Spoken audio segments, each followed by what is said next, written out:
Bonjour Christelle, Bonjour Marie-Rose, comment vas-tu? ça va. Et toi? Oui, ça va, je te remercie. Prête pour cette nouvelle aventure d'investigation? Ah oui, oui, bien prête. Bien, alors aujourd'hui, on se retrouve pour l'investigation numéro 290. Comme tu le sais, cette investigation se compose, et comme tous les gens qui regardent d'ailleurs commencent à le savoir, elle se compose d'une partie fixe dans laquelle les questions sont déjà prédéterminées et une partie libre où je pourrai approfondir les éléments que tu auras recueillis dans la première partie. Comme tu le sais également, cette investigation est menée dans plusieurs pays par plusieurs binômes et elle sera publiée pour tout le monde le mardi qui suit. Et donc, redis-moi que tu ne connais pas le sujet du jour. Je ne connais pas le sujet du jour, je te le confirme. Bien. Je te laisse t'installer, Christelle,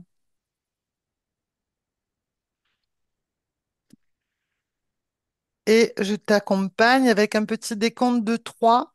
Oui, c'est parfait. OK. Donc, installe-toi confortablement. Prends une profonde, profonde inspiration, Christelle.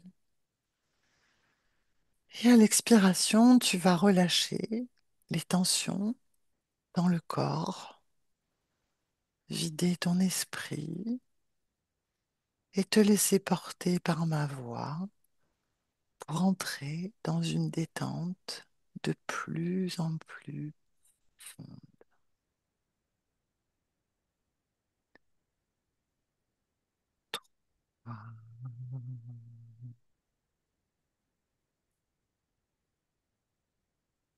De plus en plus étendue. De...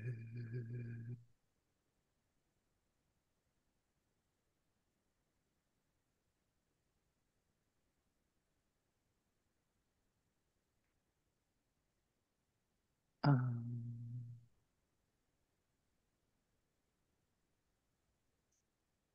Comment te sens-tu, Christelle? Très bien. Alors, on va démarrer avec la première question. À mon 3, connecte-toi à la signification énergétique du mot saint, S-A-I-N-T, et décris ce qui émerge dans ta perception. Un, 2, 3.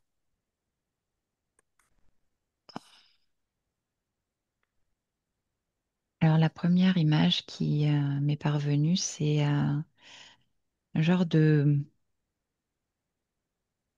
bouquet de lumière, comme oui, un bouquet de lumière Mhm, avec, voilà, qui est sans cesse en mouvement, de couleur plutôt dorée.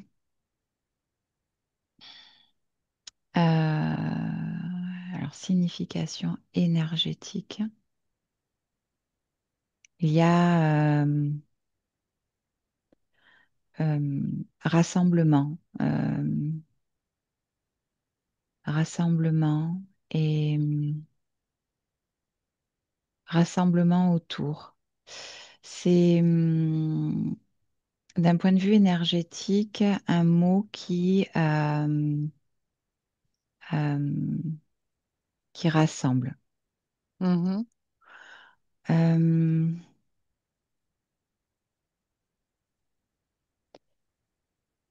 j'ai le mot sacré aussi qui, euh, qui vient. mhm, Et alors c'est une atmosphère très épurée. Tu vois, je vois comme ce bouquet de lumière. mhm, Et autour, c'est vide. Hein, mhm. c'est noir et vide. Euh, D'autres informations qui te parviennent sur la signification énergétique du mot saint? J'ai le mot seau aussi qui vient, tu vois, comme un seau, comme une marque. Mhm. Euh, et tout ramène à cette image de bouquet de lumière. Ok, Voilà. bien. On ira Ouais. explorer plus tard. Déconnecte-toi de ça et on passe à la deuxième question. Décris les caractéristiques communes que tu détectes dans le champ d'énergie des personnalités religieuses canonisées. Est-ce que tu as besoin que je répète la Ah, question? Oui, s'il te plaît, oui. oui, Mm. ok. Décris les caractéristiques communes que tu détectes dans le champ d'énergie des personnalités religieuses canonisées.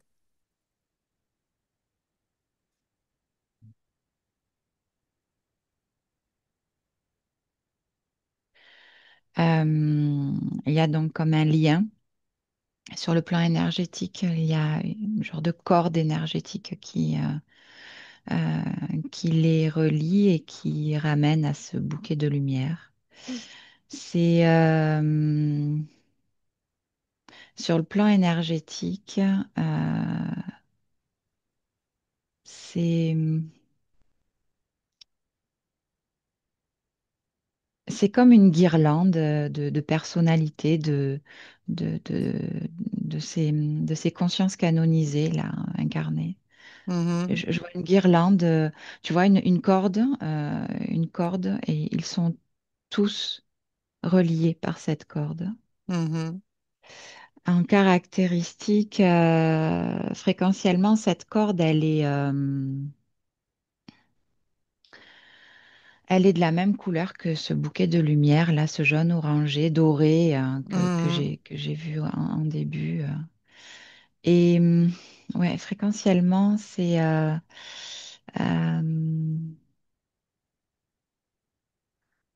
c'est rassemblé. C'est vraiment euh, comme si ces êtres-là avaient sur le plan énergétique, la capacité de rassembler euh, mhm, d'autres consciences à elles, tu vois. mhm. Très bien, Il oui. émane d'elles, voilà, quelque chose de très magnétique. Mhm, Euh, voilà. Et je vois d'autres, cette guirlande qui, qui allume ces consciences euh, en fonction de la ligne de temps, de l'époque. mhm.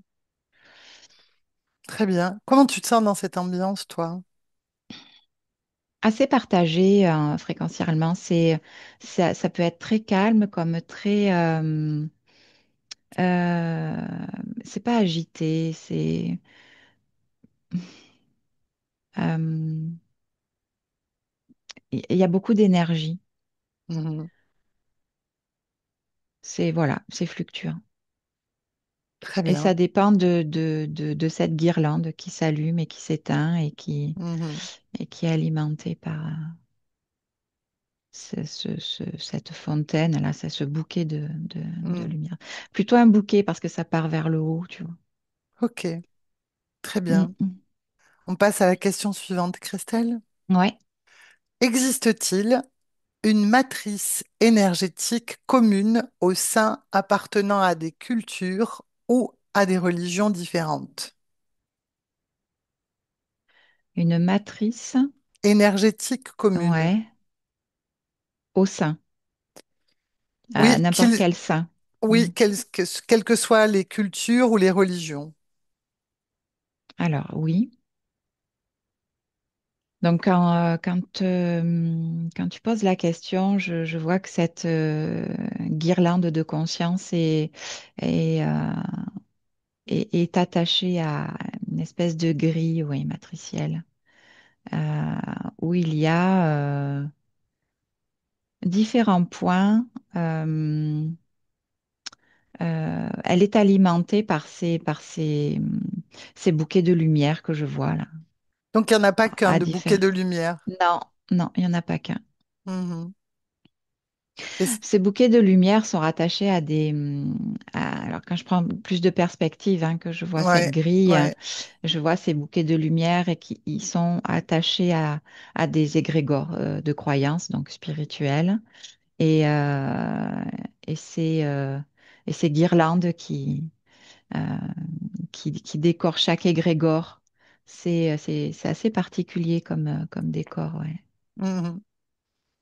Très bien.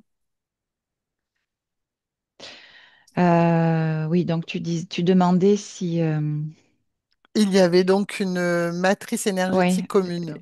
c'est ça, c'est cette matrice qui relie tout ça, oui. Mm. Ok, très bien. On passe à la question suivante.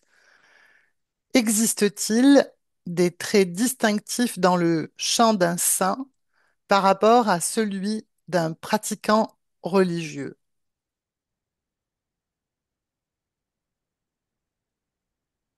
Au Sur le plan niveau, énergétique, oui, je pense au niveau énergétique. La question n'est pas très claire pour moi, mais je pense que oui. c'est au niveau énergétique. Est-ce qu'il y a des traits distinctifs? Oui, oui, je vois que le sein est clairement rattaché à ce système énergétique Mhm, que je viens de décrire mhm, euh, et euh,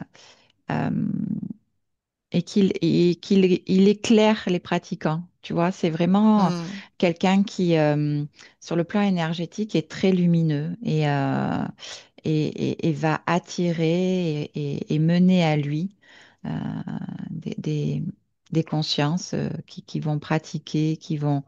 C'est comme, c'est comme un phénomène hypnotique. Tu sais, sur le plan énergétique, ça aimante, ça attire. mhm, Euh, mhm, mhm, voilà, c'est ce que je perçois. C'est très, très lumineux, très doré, mais en même temps très artificiel. mhm, Il y a cette couleur dorée là qui est très artificielle, très, elle est produite, tu vois, c'est pas mhm. naturel. Ok, parfait. On ira regarder ça de plus près tout à l'heure. Ouais. Et on passe à la question suivante. Déconnecte déjà des informations précédentes et observe ce qui se passe au niveau vibratoire lorsque beaucoup reconnaissent quelqu'un comme un saint.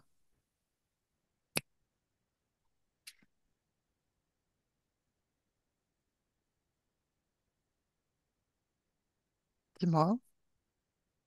Ça porte, c'est porteur pour le sein qui est identifié comme tel. C'est très porteur. C'est comme si vibratoirement, euh, il avait besoin de euh, de ce contexte pour être exister en tant que saint. Tu De vois, cette reconnaissance, en fait. ouais, c'est comme si, tu vois, je vois des consciences donc, qui ont cet élan vers je- je- cette Une idolâtre. personne, ouais. Ouais, enfin, il idolâtre, tu vois, et Mm, vibratoirement, ça crée comme un champ fréquentiel sur lequel surfe le sein, en fait. Et en même temps, ça l'ancre dans sa position de sein. mm, C'est comme si il attirait pour pouvoir créer ce système vibratoire, finalement, et pour qu'il puisse exister en tant que tel. C'est comme un système qui s'auto-alimente. mhm. Très bien. Très intéressant. Un système qui s'auto-alimente. Bien.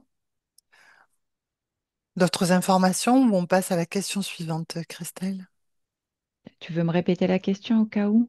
Non, non, non, je pense que Non? tu as déjà dit beaucoup, Ouais. tu as donné beaucoup d'informations. On passe à la question suivante, Allez, ok. donc.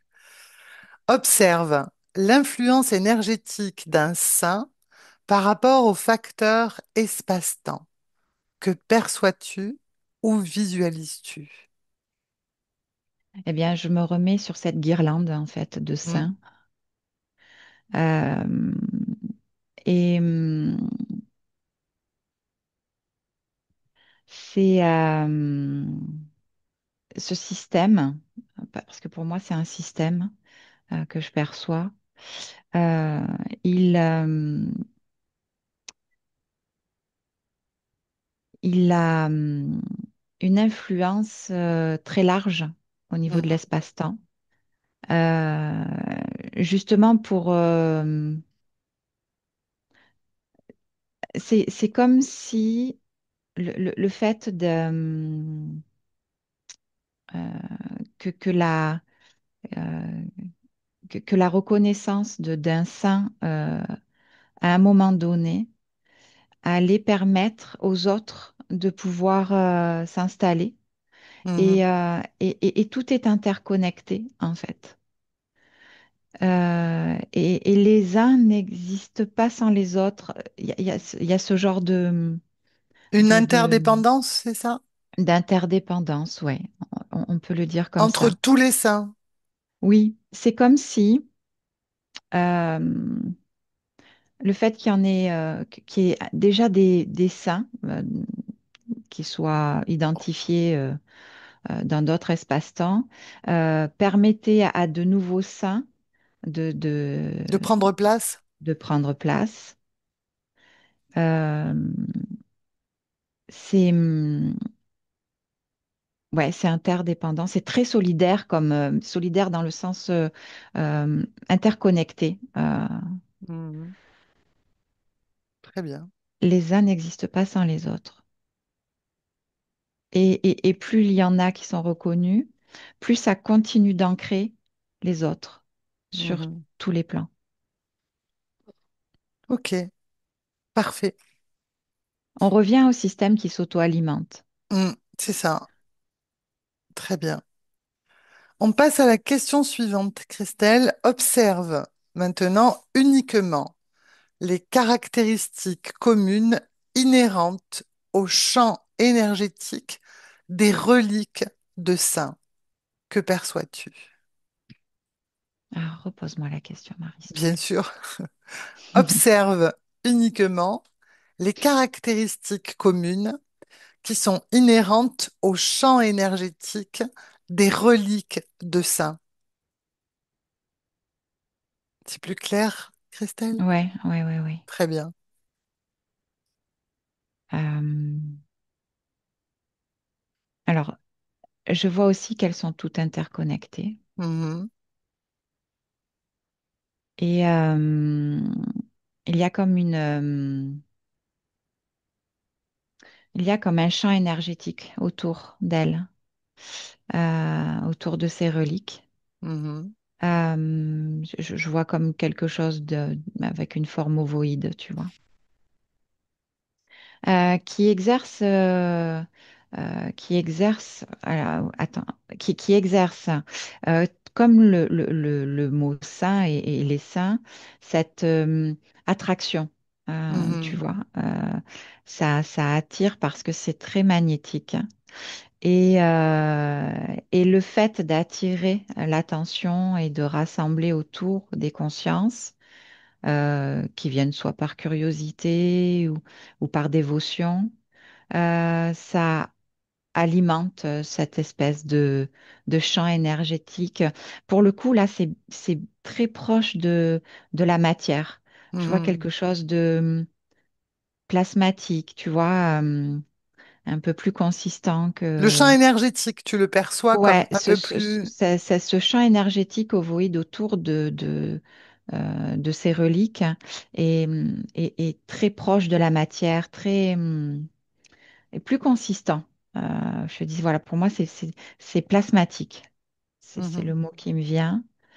Et elles ont toutes ce champ énergétique qui, du coup, comme ce système, est alimenté par les vibrations, les fréquences qu'elle attire à elle. aussi bien par, tu disais, par ceux qui vont voir par curiosité que par dévotion. Oui, il y a, je vois, tu sais, cette boule d'énergie électrique où il y a plein d'éclairs autour selon comment tu t'approches. Mhm, Je ne sais pas comment ça s'appelle. Je sais pas si c'est pas Tesla ou quelque chose comme mhm, ça. Euh, mhm. euh, je crois que c'est ça.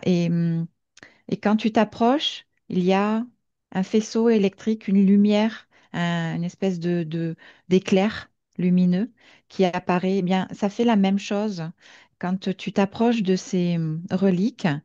euh, Même si c'est par curiosité, il y a une espèce de connexion fugace qui s'opère et qui vient s'alimenter en énergie. Alors, ça va chercher des énergies basses, hein, des fréquences assez basses, mais c'est très fugace et ça n'a pas besoin de rester longtemps. Mhm. Ok, très intéressant. On regardera ça tout à l'heure. Ok. Et notre dernière question. Quels effets énergétiques peuvent être créés par l'invocation d'un saint? Alors, je vois, je suis directement avec quelqu'un, enfin une conscience incarnée qui prie un saint et je la vois comme enveloppée euh, par ce champ énergétique qui est directement connecté à cette matrice. Euh,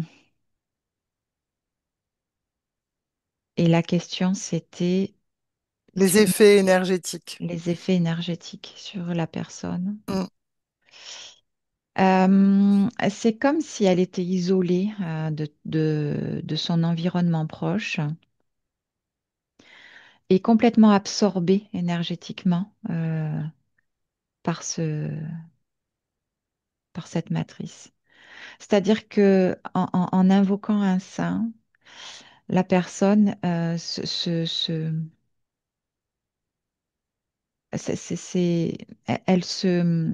se vend, enfin, c'est le mot qui vient. Mhm. Elle, elle, euh, Elle consent pleinement à donner son énergie pour faire vivre ce sein. C'est, Donc, Ça en la gros, vide énergétiquement. ok. Donc, si je reprends ce que tu dis, si j'ai compris ce que tu viens de dire, puisque là, on est sur la dernière question, donc je peux m'autoriser enfin à explorer un peu plus. Ouais. Euh, il n'y a donc, si je comprends bien ce que tu dis, aucun bénéfice pour la conscience qui est en train d'invoquer un saint, aucun bénéfice énergétique pour elle. Tout retourne clairement au champ énergétique que tu as perçu, ce bouquet, cette matrice, particulière. C'est ça? Ouais, alors, je dirais pas aucun bénéfice. Alors, dis-moi. Ouais, parce que quand tu me dis ça, je vois qu'il y a un retour quand même. Il y a un retour énergétique qui va être de l'ordre de l'extase, tu vois, quelque chose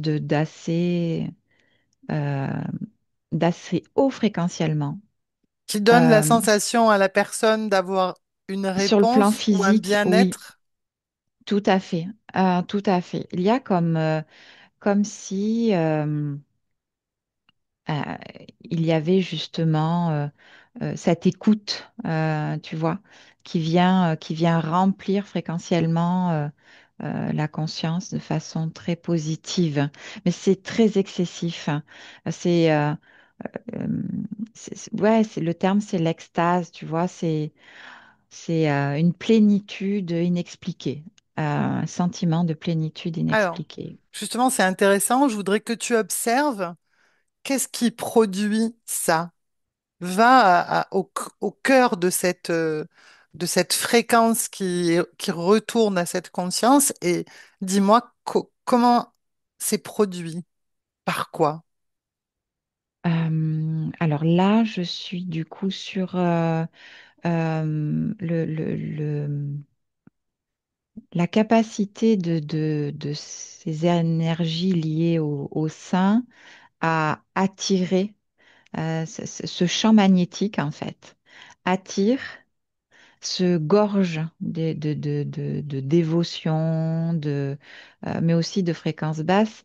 Et euh, comme on revient au système qui s'auto-alimente, si tu veux, il y a un retour. euh, alors, c'est un retour qui n'est proportionnellement pas identique à ce qui est donné ou pris, je vais dire plutôt comme ça, pris à la conscience. Mhm. Euh, mais qui est comme une forme de flash, de quelque chose de très condensé et court, court et condensé en Donc, termes énergétiques. Ça ok. revient, si tu veux, mais l'idée, c'est vraiment euh, de mettre la main sur l'énergie de la personne, de faire qu'elle continue à, à être tournée, à tourner son attention et ses énergies vers le système. Donc, ce sentiment d'extase dont tu parlais, cette fréquence-là, elle est fugace. Elle va pas durer longtemps. Non. Donc, je voudrais que tu continues d'observer la conscience que tu étais en train d'observer et que tu me dises, en gros, en temps terrestre, combien de temps ça dure et ce qui se passe ensuite pour elle. Observe. Alors ça dure quelques minutes, pas Hmm. plus. Ça permet quand même dans son corps physique, je vois quelque chose qui va perdurer, parce que c'est sur le plan énergétique que ça dure quelques minutes, hein, mais quelques minutes, ça génère vraiment des, des- des- une forte émotion positive. Et ensuite, dans le corps physique, ça crée euh, de la, comment dire, des sécrétions, je vois, c'est le mot hein, qui me vient, des Mhm. sécrétions chimiques qui vont participer à faire poursuivre une forme de bien-être. Et là, sur le plan physique, si tu veux, ça peut durer quelques jours, voire quelques semaines. Mhm. Après, il y a une forme de chute, parce qu'il n'y a plus de ces sécrétions. Et c'est comme si la conscience revenait à l'état initial qui l'a fait prier le saint. C'est comme si, au niveau de ses fréquences, la chute était tellement lourde et tellement profonde qu'elle revient à, À ressolliciter et à invoquer le voilà, sein. elle est dans son système de croyance et elle vient rechercher le bien-être qu'elle a eu à ce moment-là. Qu'est-ce qui crée une forme de, j'ai presque envie de parler d'addiction en fait. Est-ce qu'on pourrait utiliser ce mot? Alors, dans les cas extrêmes, oui, Mm. parce que ça va venir, je vois une conscience qui se torture physiquement, qui se frappe hein, avec un objet, qui a besoin d'avoir la sensation physique, de revenir. Enfin, je sais pas, ça me ramène à cette image-là, Pourquoi elle se dans les frappe? formes extrêmes. Pourquoi elle se Euh, frappe? c'est c'est comme une sensation physique. Elle cherche à retrouver une sensation physique De douleur? d'intensité, en intensité. Ça, je sais pas pourquoi, hein, Marie, mais ça me ramène à la forme d'extase Dans la qu'elle peut, souffrance mais dans la physique. souffrance physique, oui. Ça Il- me ramène à la même chose au niveau de cette euh, ce flash énergétique qui provoque de l'extase, tu vois. Mhm. C'est-à-dire Et que en tu le vois fait, de la dans les même formes manière. extrêmes, Ouais. oui, Tu vois de la même manière lorsque la personne invoque et qu'elle a un retour, tu parlais du coup d'extase, et tu vois la même énergie qui est produite lorsque la personne, dans une dévotion extrême de flagellation physique, produit quelque chose, une souffrance qui va aussi amener la même énergie d'extase. Oui, mais dans Ok, sa forme extrême. extrême, ouais. Mm. Ok. Donc, oui, on peut parler d'addiction, mais la conscience que j'observais, Hmm, c'est plus dans son système de croyance. C'est pour ça que c'est massif, si tu veux, parce que les hmm, formes extrêmes sont assez à la marge en termes de... Ok, reste sur la conscience que tu as observée là, et je voudrais savoir quel est le saint qu'elle invoquait. Prends Je vois l'information. Padre Pio, je vois cette image-là. Mhm. Ok, et quel est l'état fréquentiel dans lequel elle se trouve au moment où elle va chercher l'invocation de Padre Pio? Elle est dans le désespoir. Ok. Est-ce que cette invocation, au niveau énergétique, tu la vois aller vers ce Padre Pio ou pas? Regarde le chemin que ça prend euh, et où ça va. Est-ce que c'est bien ce Padre Pio qui réceptionne, j'ai envie de dire, cette invocation? Ah, d'accord, ok. Euh, non, c'est l'image. C'est, j'ai l'image qu'elle voit. C'est comme une forme de tableau. Mhm. Et derrière, il y a tout. C'est relié au système, Ah, euh, à la guirlande, au bouquet, au etc. bouquet de lumière. Enfin, c'est surtout à cette matrice, en fait, à ce filet. Pour moi, c'est ça, ça prend la forme d'un filet où tout est interconnecté, collé. Enfin, Mhm. euh, donc, ouais, c'est clairement relié. C'est pas Padre Pio, c'est une image. Mhm. Une image. C'est même pas. Euh, non, sur le plan énergétique, c'est une image. Et du C'est coup, un tableau. Mm. ok, déconnecte de ça, Christelle, Ouais, complètement. Dis-moi comment tu te sens. ça va, ça va, ça va. Et du coup, ma question, c'était, puisqu'on parlait de cette matrice, de ces guirlandes, tu disais que les saints, en fait, s'agit-il réellement des saints? C'est-à-dire, quand tu vois cette guirlande où ils étaient tous interconnectés, c'est bien ça? Ouais, S'agit-il des consciences des personnes qui ont été canonisées, oui ou non? en partie. En partie. Certaines, oui, certaines sont complètement là, intègres dans cette guirlande et, euh, et sont pleinement consentantes à faire vivre ce système-là. Euh, et d'autres sont là en partie. En partie, il y a une partie énergétique Et où est l'autre de la partie? conscience qui est là, soit incarnée, soit désincarnée, soit... c'est comme s'il y avait une, une fragmentation, tu vois. Mhm. C'est comme une partie de la conscience qui est sur cette guirlande. Ok. Mm. Tu disais également donc que ces guirlandes sont rattachées à un bouquet de lumière Ouais, lumineux. Tu parlais de lumière artificielle. ouais, Je voudrais que tu plonges dans cette information et que tu me dises en quoi c'est artificiel, justement, cette lumière.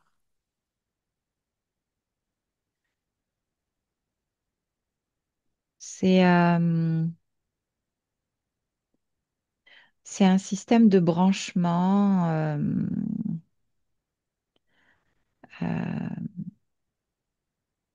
énergétique.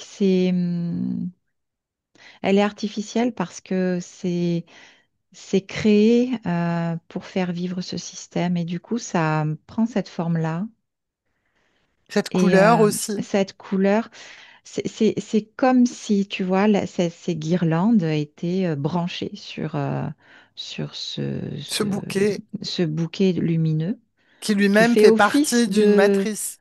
Oui, voilà, et qui fait office qui distribue ce bouquet lumineux doré, donc distribue cette lumière dorée. Et c'est cette lumière dorée euh, qui est magnétique, qui fait que c'est attirant, tu vois. Mhm. Et c'est en ça que c'est artificiel. C'est parce Mhm. que c'est clairement orienté vers un but précis, vers ça a une fonction. Euh, Nomme-la cette fonction, Christelle.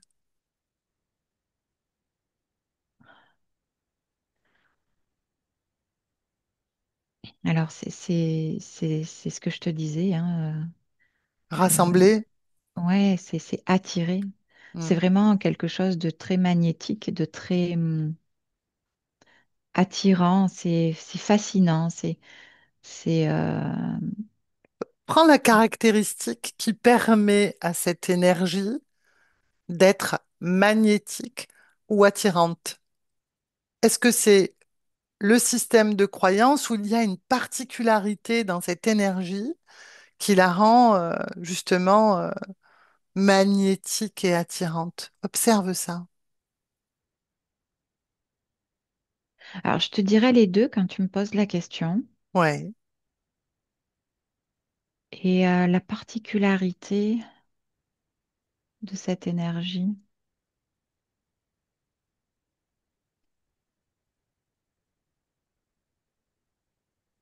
c'est un leurre, c'est comme un-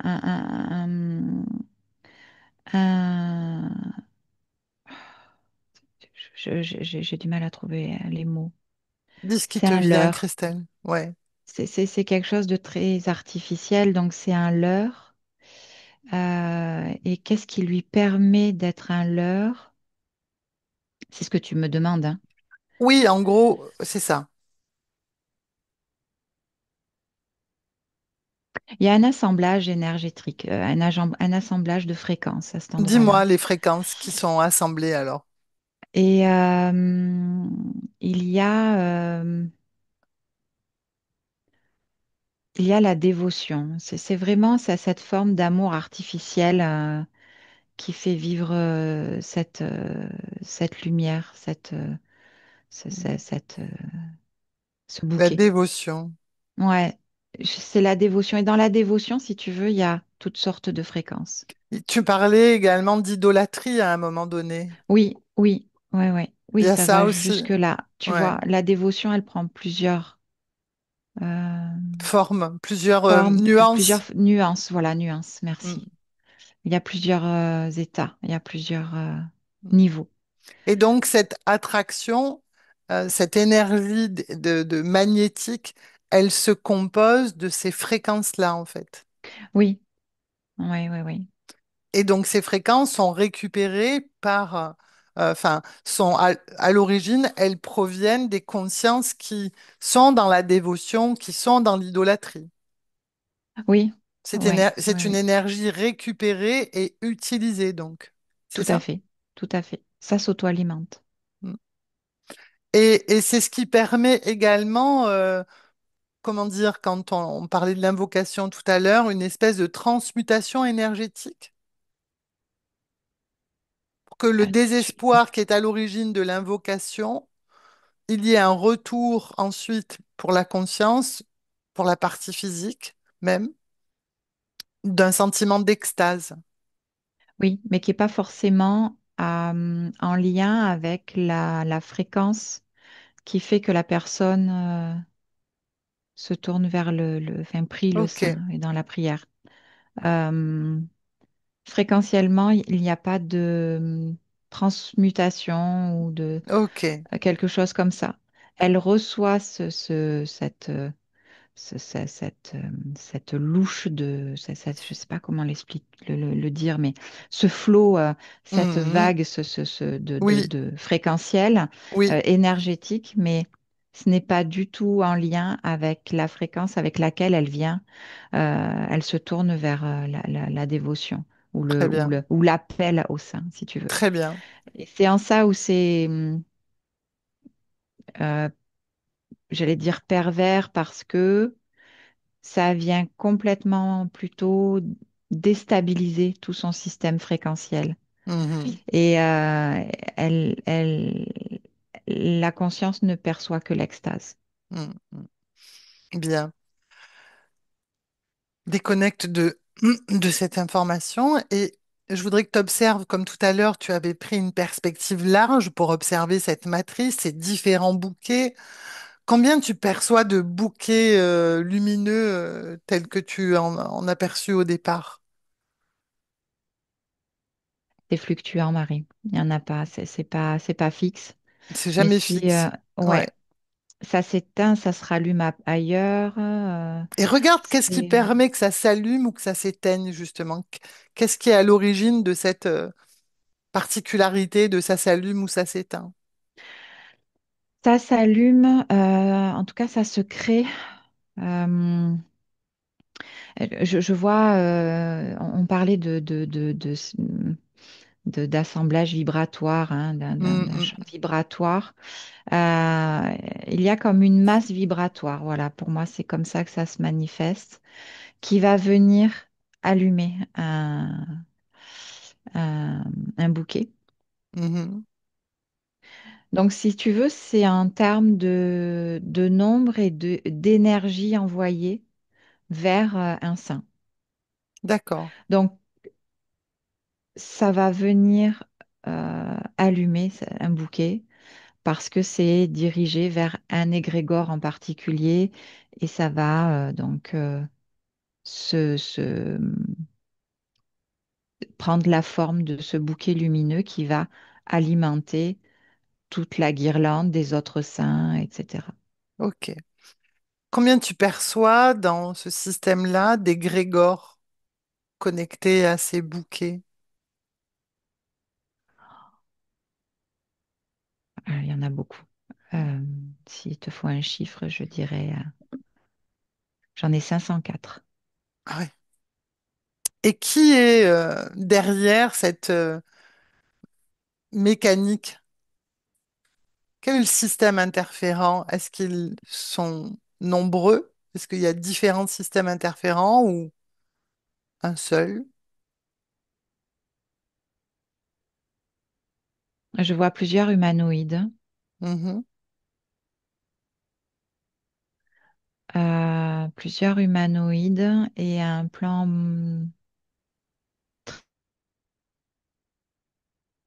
très supérieur, euh, un, un groupe de trois humanoïdes, je dirais deux plus un,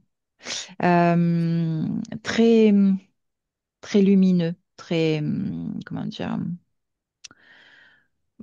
ouais, Ashtariq, j'aime pas utiliser ce mot, mais ça illustre ce que je vois. Dans le sens où ça met une étiquette, mais c'est pas complètement ça. ok, ok. Très bien, déconnecte de ça.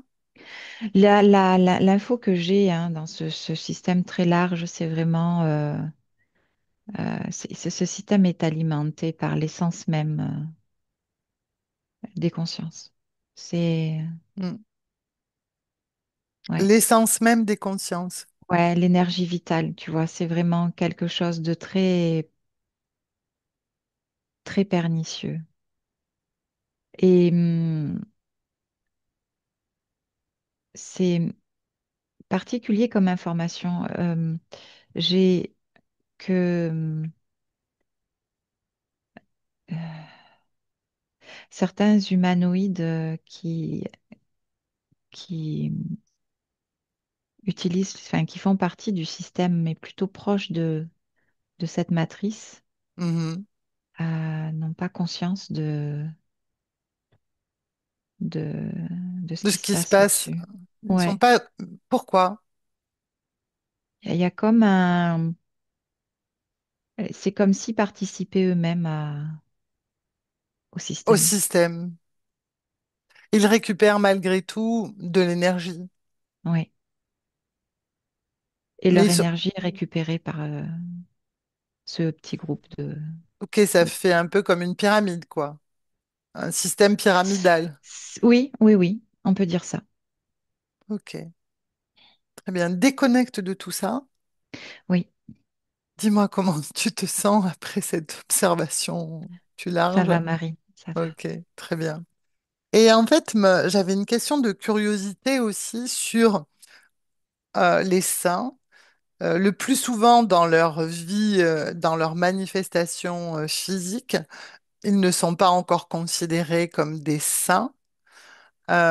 C'est Oui, au moment où ils meurent que une décision, alors ça va être le Vatican pour la religion chrétienne, par exemple, catholique, décide de canoniser telle ou telle personne. Euh, je voudrais qu'on observe euh, pourquoi euh, telle ou telle personne est désignée par un système terrestre ou interféré, bien sûr, enfin en tout cas, tu comprends ce que je veux dire, oui, oui, oui. est désignée comme saint et dans quel but en fait? Souvent, ce qui est associé, excuse-moi, juste pour ça, c'est que euh, c'est une vie de dévotion, c'est une vie d'amour ou je ne sais quoi du genre. Qu'est-ce qui va faire que cette personne est canonisée en fait? Je veux que tu observes ça. Alors prends un par hasard si tu veux. Oui, oui, oui. J'en ai un et puis en fait, j'en ai plusieurs parce que finalement, ces consciences-là, elles sont très proches de l'humain en termes d'attention et dans leur vie terrestre. Elles sont déjà très magnétiques. Elles ont, alors, soit par leur système d'interférents déjà mis en place, soit parce qu'elles sont justement très humaines dans leur façon d'être auprès des autres consciences incarnées.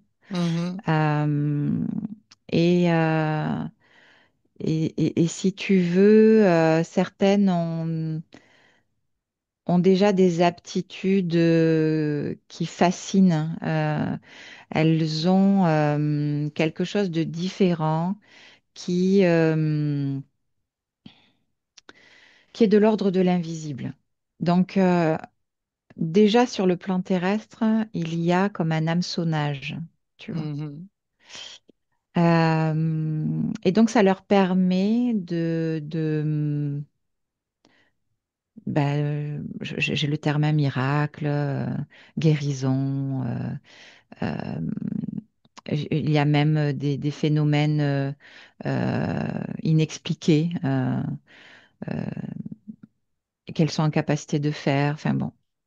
Et d'ailleurs, justement, arrêtons-nous là un instant et regarde ce qui se passe au niveau énergétique lorsqu'il y a un miracle, par exemple, une guérison qui n'était pas attendue. Qu'est-ce qui se passe réellement au niveau énergétique? Dis-moi. C'est euh, c'est comme si la c'est comme s'il y avait tu sais tout à l'heure j'avais le terme vendre, Oui, se vendre. Eh bien là ça revient avec la personne vend son âme. pour la C'est-à-dire guérison. que pour la guérison, elle vend son âme. Et, le saint est en capacité de, de faire le relais énergétique entre la conscience qui vend son âme et le système interférent.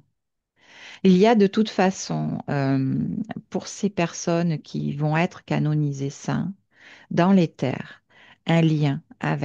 déjà un lien avec Le cette système matrice. interférent Il qu'on y a a repéré. déjà, oui, il est plus ou moins proche, plus ou moins utilisé, mais il y a déjà une connexion. Donc, Et être canonisé, ce n'est que j'ai envie de dire, la consécration finale de cette connexion, en fait. oui, parce que même sur le plan physique, la conscience œuvre pour ça. mm. Mm. Et tu parles quand même, c'est un terme fort quand tu dis pour un miracle ou en tout cas une guérison, la personne vend son âme. Regarde la conscience, elle consent la conscience à ce moment-là pour préserver la vie physique de sa manifestation, de, de se Oui, vendre. Elle ouais. consent.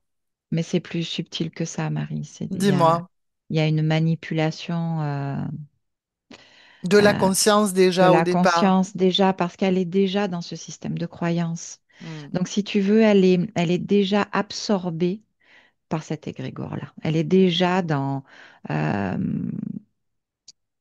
dans ces croyances-là. Elle est imprégnée de ça.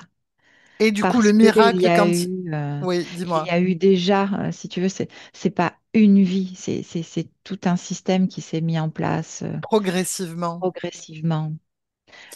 Ces consciences-là, elles sont, il y a une emprise, il y a un phénomène d'emprise. Hmm. Et quand le miracle arrive, ça vient verrouiller encore plus les choses, j'imagine.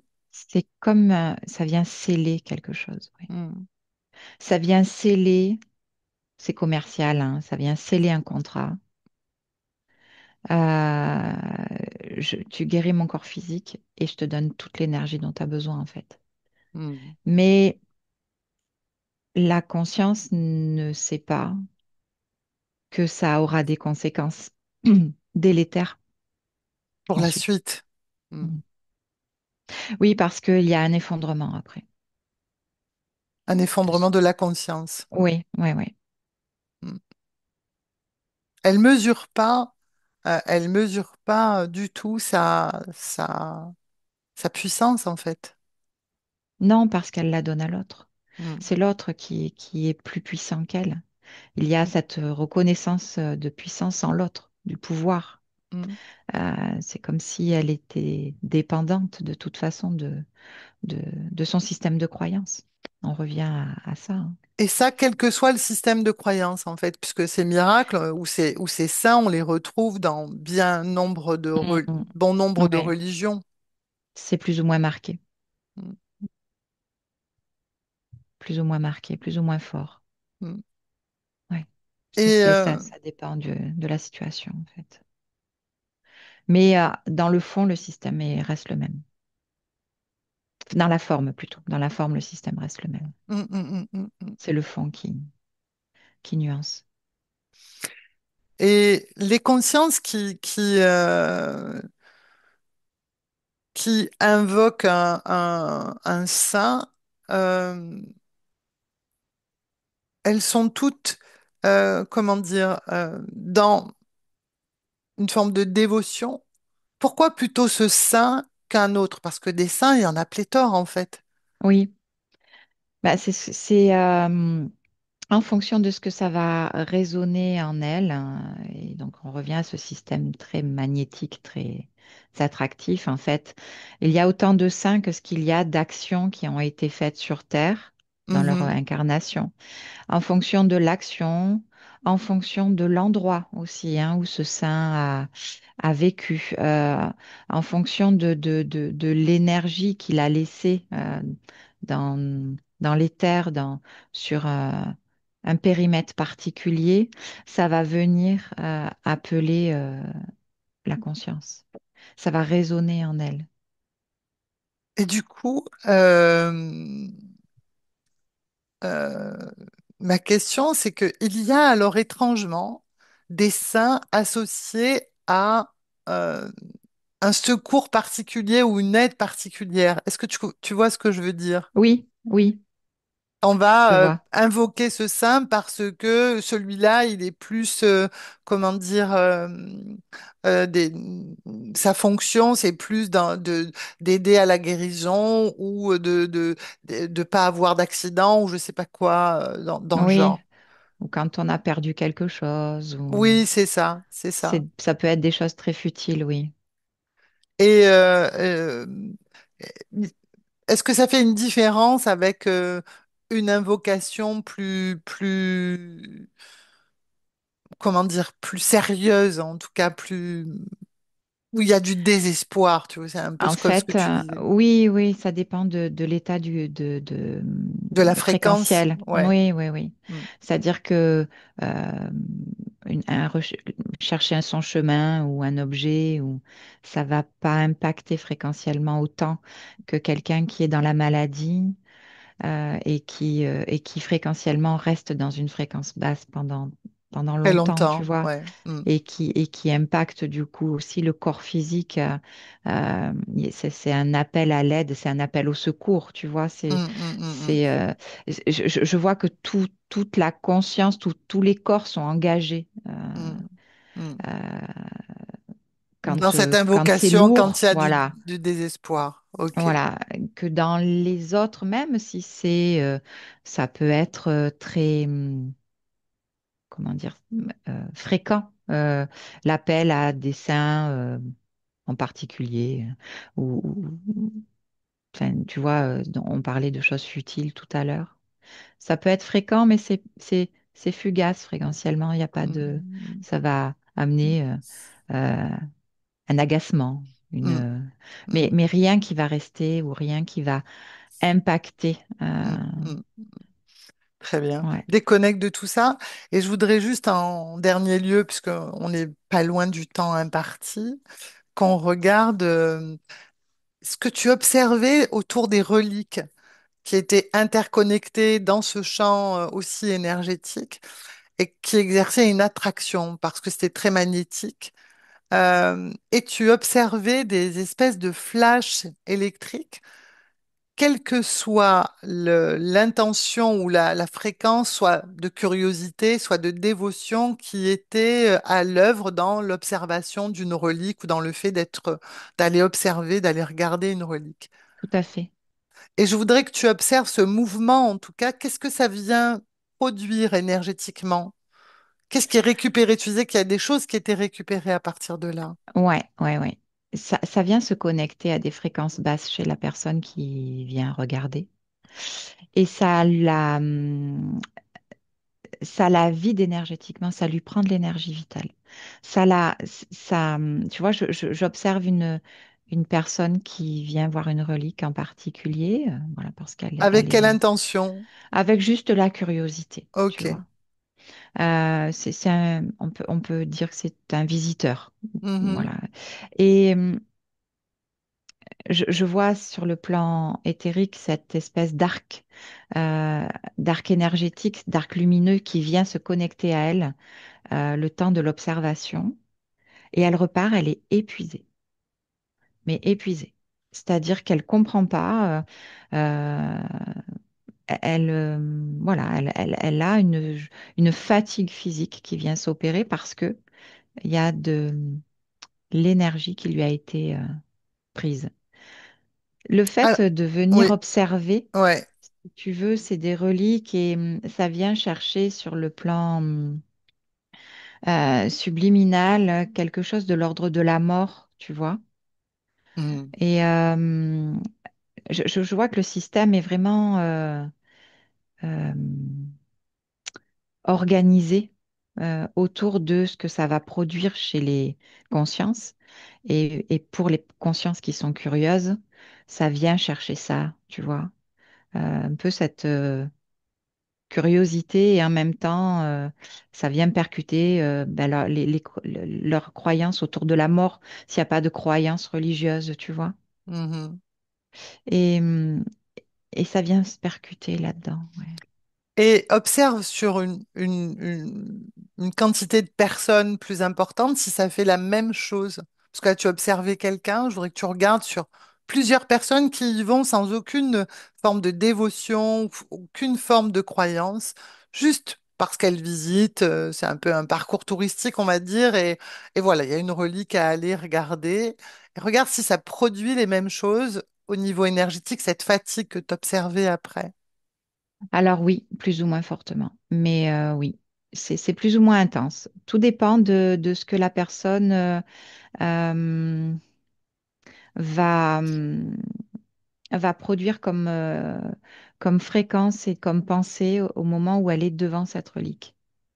Donc ça va prendre de l'énergie à cette personne, mais ça va être plus ou moins en quantité plus ou moins importante en fonction de ce que ça va produire chez elle. Je ne sais pas Mm. si Mm, tu me mm, comprends.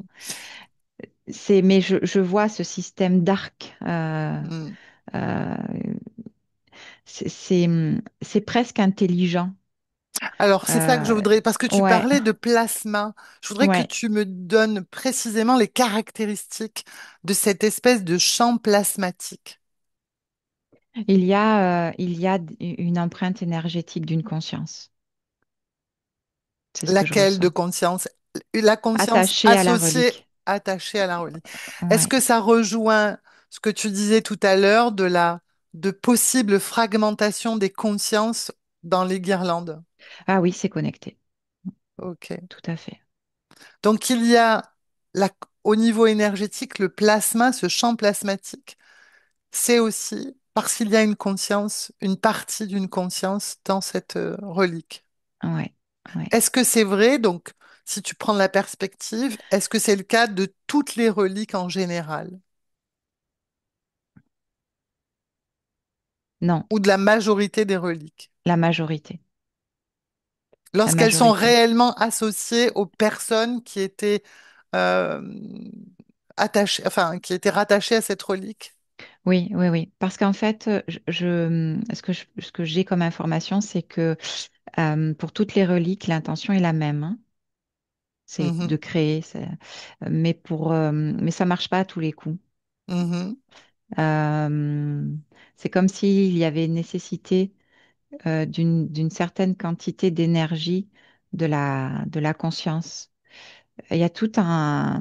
ça me renvoie à un endroit où les humanoïdes font des expériences justement de fragmentation pour faire vivre Ces reliques. ces reliques.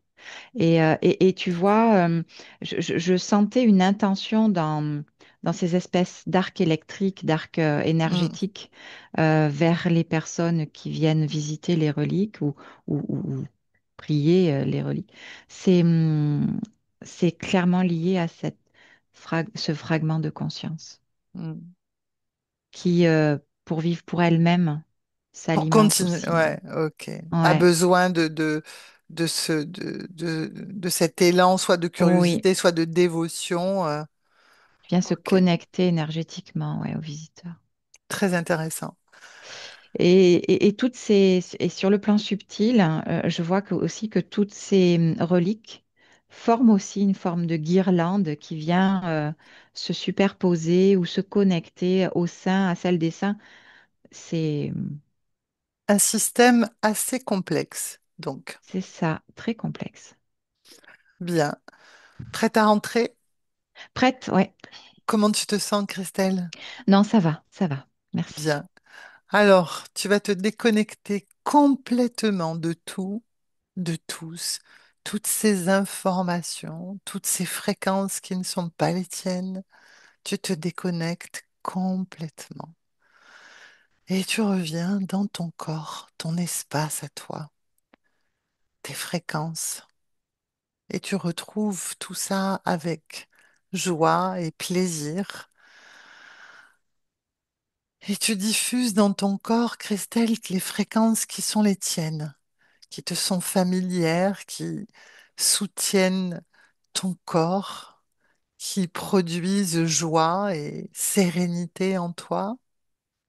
Et elles se diffusent partout dans ton corps, tes organes, tes cellules. Et tu te sens de plus en plus légère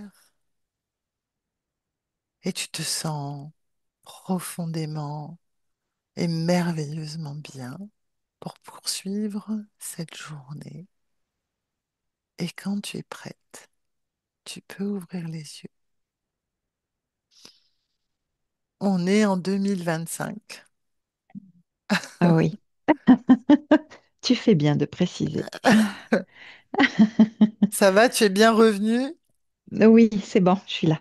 Et dis-moi comment tu te sens. Non, non, ça va. Merci, Marie. Ben, merci Oh, à la toi. belle guirlande. Tu as vu? C'était ça que tu voyais? Pratiquement, oui. Ouais, c'était magnifique, hein, parce que, et quand tu parlais de la lumière, regarde, l'image est Mm. particulièrement intéressante aussi. Oui, Et on voit bien aussi l'interconnexion. Bref, oui. merci pour ces informations tout à fait intéressantes, Christelle. Merci à tous et à très bientôt. Au À bientôt. revoir. Au Au revoir. revoir. Benvenuto a questo nuovo video di Disclosures. Oggi parliamo della cosiddetta sessione di ipnosi investigativa. In realtà non esiste una sessione di ipnosi investigativa. Non che non si possa fare investigazione di ipnosi, però è che non esiste una sola sessione di ipnosi per dire si è fatta investigazione, per prendere quell'informazione come buona. Perché? Sappiamo intanto che l'informazione che arriva in ipnosi è molto contaminata. La percentuale di inquinamento dell'informazione è altissima. Pensate a questa informazione che viaggia per tantissime dimensioni, attraversa densità, passa per coscienze che volontariamente o involontariamente possono distorcerla. E poi arriva infine alla persona che sta in ipnosi, che ha una coscienza, ha una mente, ha un'esperienza e interpreta questa informazione secondo la sua struttura mentale, secondo le sue credenze, che per quanto si possa essere più o meno liberi mentalmente, liberi pensatori, sempre c'è una parte subliminale che interpreta in base all'educazione ricevuta, alla cultura e perché no, anche tutte le esperienze di esistenze passate che ancora lasciano un segno in noi. Per capirci, è come se dovessimo parlare con un'altra persona immersi nell'acqua, a qualche metro di distanza, cercando di utilizzare un mezzo, che è quello della corda vocale, che è fatto per produrre suoni da trasmettere nell'aria. Noi stiamo utilizzando questo strumento per far passare un'onda sonora nell'acqua o in un liquido. Chiaramente il suono viene completamente distorto, sempre ammesso che sia per il nostro corpo facile e non difficoltoso poterlo fare senza avere dei problemi come ingurgitare acqua o eccetera. Ma non solo. Supponiamo che per questo tipo di comunicazione utilizziamo anche due lingue diverse, per esempio un italiano e un russo o un giapponese. Per quanto possiamo anche interpretare il labiale, non possiamo capire quello che ci sta dicendo perché la lingua è diversa. La lingua, diciamo, da dove parte l'informazione a dove arriva è completamente diversa, è il codice. Il linguaggio è diverso, ma possiamo anche cercare di capirci attraverso i gesti, attraverso le espressioni facciali. Per quanto sia ipoteticamente facile poterlo fare sott'acqua, però non dobbiamo dimenticare che l'acqua non è l'aria e può distorcere l'immagine, ma non solo. Dobbiamo anche pensare che l'altra persona, che parla un'altra lingua, che viene da un'altra cultura, potrebbe interpretare i segnali che noi interpretiamo come X in Y. Per noi un sì è abbassare la testa dall'alto verso il basso, per esempio, sì, e il no da sinistra verso destra, no. In alcuni paesi orientali, come le Filippine credo o qualcun altro, utilizzano esattamente gli stessi segni, ma al contrario. No, sì. Immaginate due persone di queste due culture che stanno cercando di comunicare in maniera così difficoltosa e alla fine non gli rimane altro che interpretare il linguaggio corporale. Sì, che per l'altro invece no. Cosa voglio dire con questo esempio estremo? Che l'informazione da dove parte a dove arriva viene completamente deformata. Non sappiamo esattamente quale percentuale perché ogni situazione è a sé stante, però la percentuale di inquinamento, di distorsione, di contaminazione di questa informazione è assolutamente alto. Quindi fare una sessione investigativa, mettere una persona in ipnosi, e chiedere di Tizio Caio Sempronio o di una situazione o chiedere certi dati è assolutamente controproducente, è assolutamente inutile. Quindi vi chiederete cosa fate allora voi quando fate ipnosi, quando fate delle domande, quando cercate delle risposte e con queste informazioni che vi arrivano lavorate sulla situazione esoterica del cliente.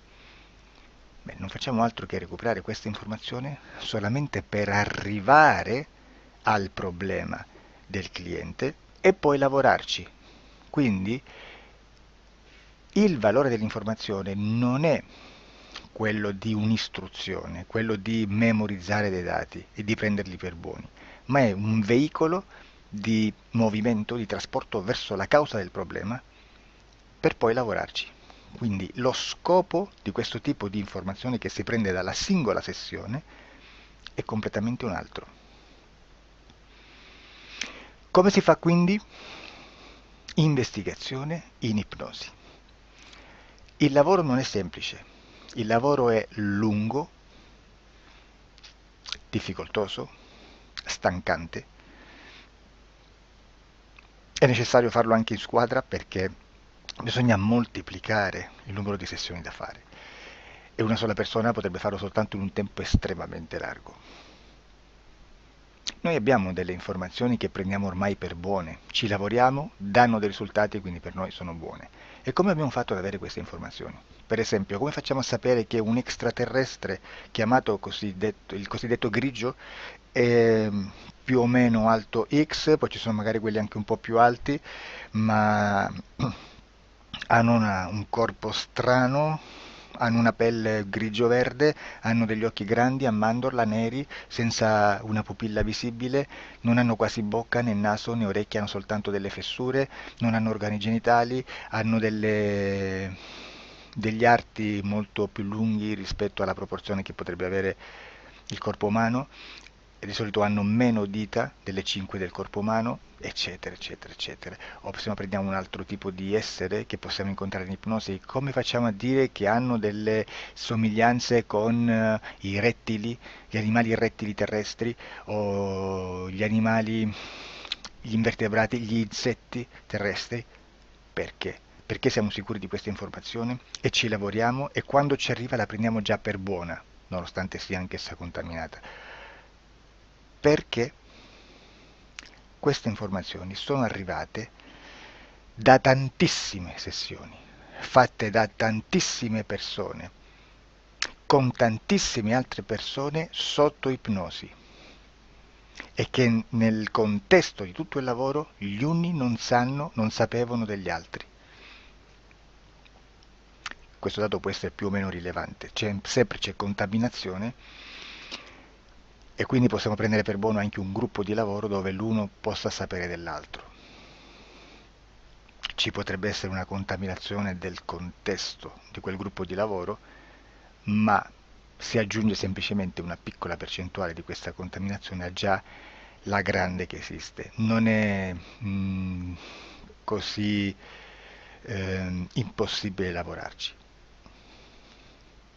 Da tutte queste sessioni, da questo grande numero di sessioni, migliaia, diciamo migliaia, noi prendiamo solamente quell'informazione che è uguale a tutte, che è in comune a tutte, o a quasi, perché magari qualcuna ci potrebbe essere niente in comune per una fortissima contaminazione, perché no?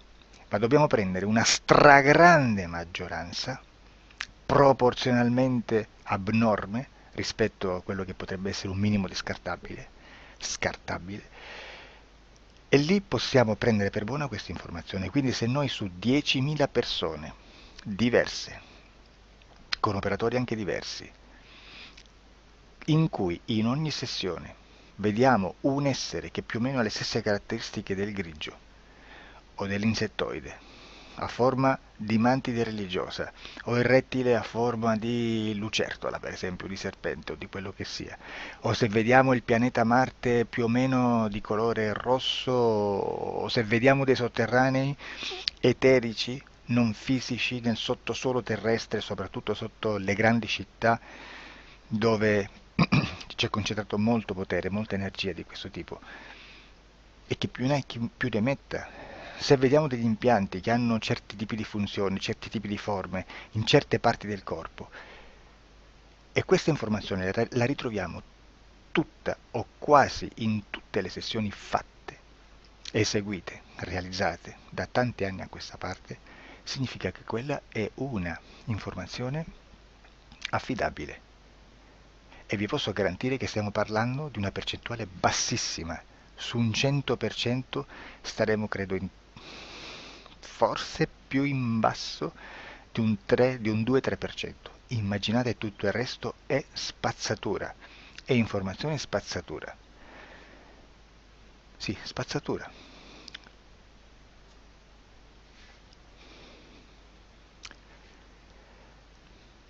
C'è anche un'altra cosa da dire. Supponiamo che un operatore faccia un'ipnosi e voglia andare a vedere cosa fa Tizio, cosa fa Caio, cosa fa Sempronio. Arrivano delle informazioni e si dice che Tizio è biondo, Caio è zoppo e Sempronio è uno sportivo. Intanto già abbiamo detto che una sessione soltanto non serve, d'accordo? Ma poi c'è da dire che una coscienza, un essere, in ambiente subliminale, la sua parte subliminale potrebbe non dare autorizzazione a questa fuoriuscita di informazioni. Mi potreste dire, e allora tu quando chiedi agli esseri cosa fanno, cosa non fanno? Beh, intanto la prendo sempre con le pinze perché abbiamo sempre detto che tutto è molto contaminato e mi serve solo per dirigermi da una parte. Ma c'è anche da dire che se un essere interferisce con l'altro, ha aperto un canale di comunicazione a cui non può ovviare, a meno che non lo recida, non lo annulli. Quindi quando io faccio la domanda a un essere, se lo faccio attraverso l'interferito, mi arriva l'informazione per un canale aperto che sottostà alla volontà dell'interferito. Sulla volontà dell'interferito parleremo in un prossimo video disclosures. Però, se io voglio fare un'investigazione sopra Tizio, Caio e Sempronio che non hanno nessun collegamento, nessuna interazione e nessuna interferenza con il soggetto con cui io sto realizzando l'ipnosi, non è detto che mi arrivi questa informazione. Assolutamente. Potrebbe esserci completamente un muro. Come potrebbe esserci informazioni perché quell'altra parte potrebbe autorizzare comunque. Ma non è detto. E comunque quando ci arrivano informazioni, in una situazione di non interferenza o non interazione, non possiamo sapere esattamente se sono informazioni che ha autorizzato la parte subliminale dell'altra persona o dell'altro essere, o qualche altro essere, qualche altra entità furba, approfitta della situazione, osserva quello che sta succedendo, si mette in mezzo, si fa passare per l'altro e dà informazioni, ovviamente distorte, prima perché non è detto che debba conoscerle, e anche se fosse potrebbe manipolarle a sua volontà e a suo vantaggio. E quindi immaginate che situazione ridicola ci si viene a trovare, in quale situazione ridicola ci si viene a trovare in questi casi. Da qui si vede quando un operatore riesce a utilizzare l'informazione in ipnosi come per lavorare su un soggetto. Da qui l'osservatore attento delle sessioni di ipnosi riesce a capire se quell'ipnosi è un'ipnosi affidabile, un'ipnosi con un livello di informazione certa, con una alta percentuale di informazione certa. Non vi nascondo che in futuro potrei anche impostare un lavoro per decifrare che livello di certezza di informazione c'è in un'ipnosi, analizzandola e spiegando il perché, spiegando i meccanismi di analisi di un'informazione in ipnosi, che poi anche è molto istintivo.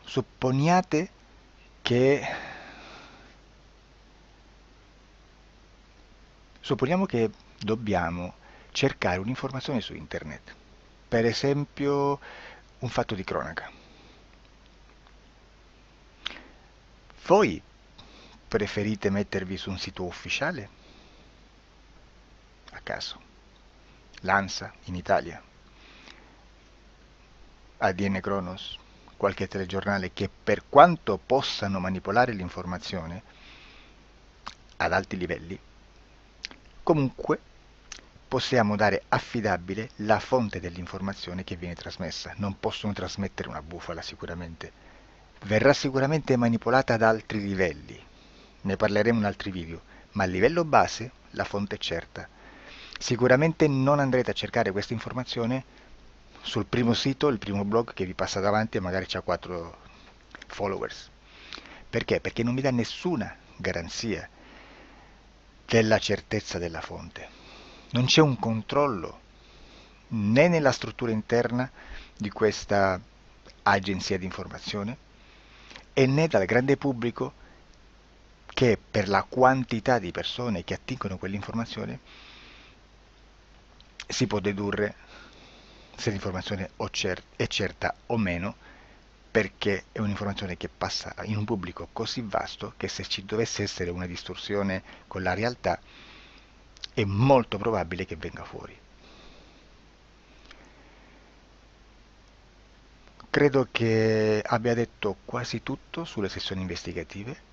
Prima di chiudere aggiungo che proprio per questo stiamo conducendo dei cicli di investigazione in ipnosi regressiva che comprendono tante sessioni con persone diverse, con una buona o eccellente suscettibilità ipnotica sicuramente,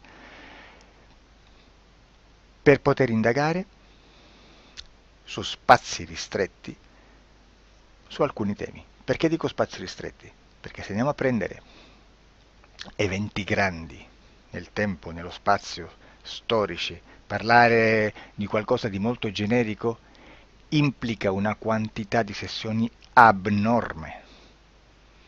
Immaginate se dovessimo fare una sessione investigativa sui buchi neri, quanta informazione ci sarebbe e quante informazioni da filtrare. Sarebbe quasi impossibile farlo in questa maniera. Ma se noi riduciamo lo spazio di investigazione, se noi prendiamo per esempio, investighiamo sulla pedofilia nella Chiesa Cattolica, ecco, se già restringiamo il campo d'azione è molto più facile che possiamo attingere informazioni affidabili, presuntamente affidabili, con un numero di sessioni sicuramente alte, ma ridotte rispetto ad altri tipi di sessioni molto più generiche, su temi molto più generici. Quindi per fare anche delle investigazioni su temi molto generici bisogna suddividerli in temi, in dettagli, per poi alla fine, quando tutta l'informazione è stata filtrata ed è stata dedotta l'informazione comune, si possono mettere insieme per cominciare a costruire il quadro, mettere insieme tutti i puzzles. Questo è il vero senso dell'informazione in ipnosi, quando si fa ipnosi investigativa. La sessione per risolvere una problematica, un problema, con una presunta origine esoterica di un cliente, di una persona, è un'altra cosa, sono altri metodi, altre tecniche e l'informazione si usa in un'altra maniera, ha un altro scopo. Grazie, ci vediamo al prossimo video. Disclosure. Ciao.